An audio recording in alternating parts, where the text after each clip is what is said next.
And one pattern we've started to notice with a lot of birds is that between the early and late winter, they're doing completely different stuff. In the early winter is when the harvest and the tilling is going on in the fields. There's a lot going on. There's lots of invertebrate prey. There's an invasive crayfish that got introduced from Louisiana. Long story, but they love them and they eat them, and it's great. And we're seeing that they're just here all the time. If we get to the later season, it gets kind of boring. The farmers aren't around anymore. The crayfish maybe aren't around anymore. A lot of them go underground if it gets cold. So suddenly they seem to be spreading out more across the landscape.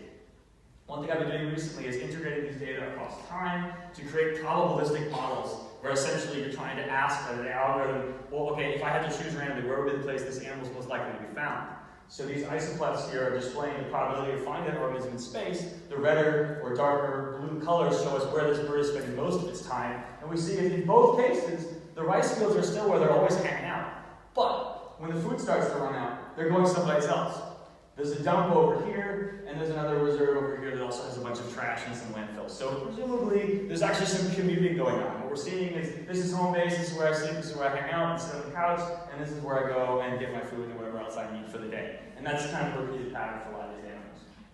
Okay, so with whatever time I may have left after all that babbling, this is when I'd like to get kind of up in the soapbox and talk to you guys a little bit. I'm sitting here now before an audience of Fulbrighters. These are a lot of tomorrow's leaders, academically speaking, socially, in business and science, etc. And I want to really make a lot of points about conservation biology as an important thing, caring about the environment as an important thing, and of course, what we can draw from this particular story that, of course, has been repeated many other times in research and conservation. First, the concept of larger scales.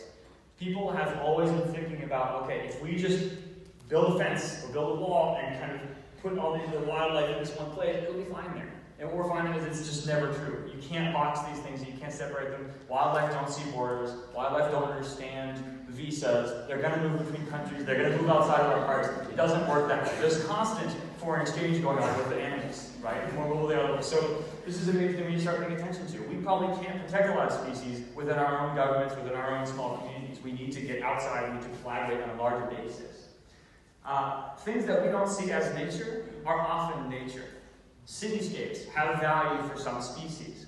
As climate change progresses, a lot of the places that we set aside to be great for a lot of species are no longer going to support them, and we need to start finding ways to alter the landscape that we dominate to perhaps support some of these species as they need sort of a flex space to move forward.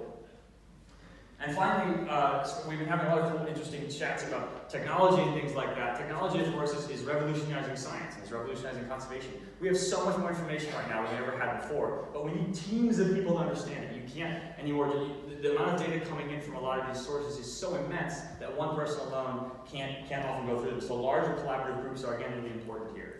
So of course, one of the really big morals of the story is that what we are all doing here as Fulbrighters is probably the most powerful and helpful thing for my field. International collaboration and cooperation are the key to how we can save nature in the future, because we cannot do it from an isolated perspective. So what you're all doing right now in helping nations come together and really helping develop these better relationships, this is what's going to solve the problem, says I.